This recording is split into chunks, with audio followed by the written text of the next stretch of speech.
Everyone, and welcome back to my channel, The Life of a Vocalist. I hope you guys have all been well. So I just wanted to share a quick story of mine and a recent revelation that I've discovered. So for those who may not know, I'm actually part of a group called Vox Canvas, and we do some a cappella and barbershop as part of our focus.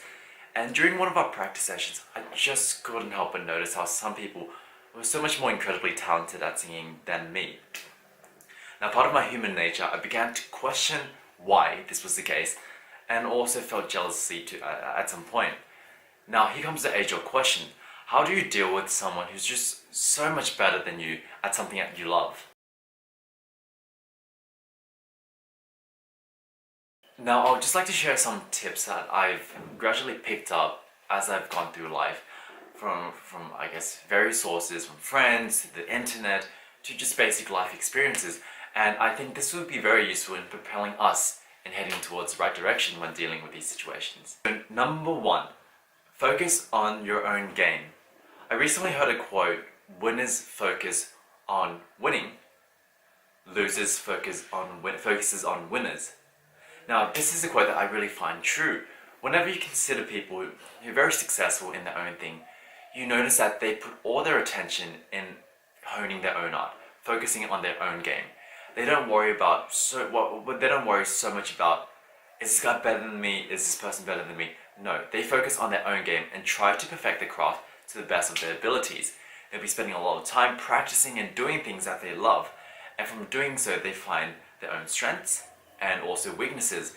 And then they start to master it and accentuate what makes them best. Now think about this. When you're on YouTube, you're looking for your favorite song, a cover of it perhaps, would you prefer someone who's copied the original artist word for word, the exact same interpretation with the exact same style? Or would you prefer someone who has a fresh breath, has a fresh interpretation of it, something that's different? Technically, they might not be as good as the original singer, but from differentiating themselves in terms of the interpretation, there is a higher chance you enjoy it. This is an excellent example of someone who's focusing on their own game and not focusing too much on comparing themselves to the original artist, or like someone who's better than them.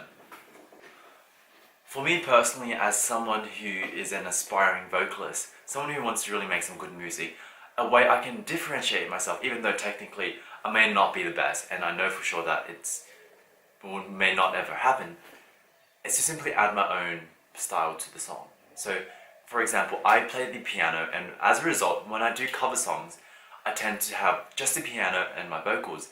And I think a great way for me to add some, add some difference or my own game into some of my music covers would be taking some of the latest pop songs, things that are very trendy, and adding my own slow/interpretation of it. Now, point number two, instead of focusing on why they're better than you, focus on how they're better than you. Use them as a platform for yourself. Use them as a way for you to learn from them. And it's incredibly important to note that the more specific you are with observing them, the better it is for you. Now, I would like to just share a recent example from myself when I played volleyball earlier this weekend. And what we did notice was that our receives were quite poor compared to the other team. Whenever the ball would come over, we would try to receive, and we would either just miss it completely, it would hit our arms and go in the wrong direction, or it wouldn't get high enough for the setter to come down and give us a proper set. Now, instead of sulking or feeling a bit too negative, we decided to break this down. And what we did notice was that we weren't actually, compared to the other team, getting quite under the ball as the other team would do. So by getting under the ball, it would hit the arms and the ball would naturally tend to reflect up versus too far forward, which we tended to do. And this was something that we learned, and this was from simply observing ourselves in comparison to the other team. Now, this is a perfect example of focusing on the how versus the why. Now, this is a skill I think you can apply to different areas of your life. So, for example, studying. For example, find someone who's doing well, perhaps academically, and look at their study habits. Find out how they're studying better than you.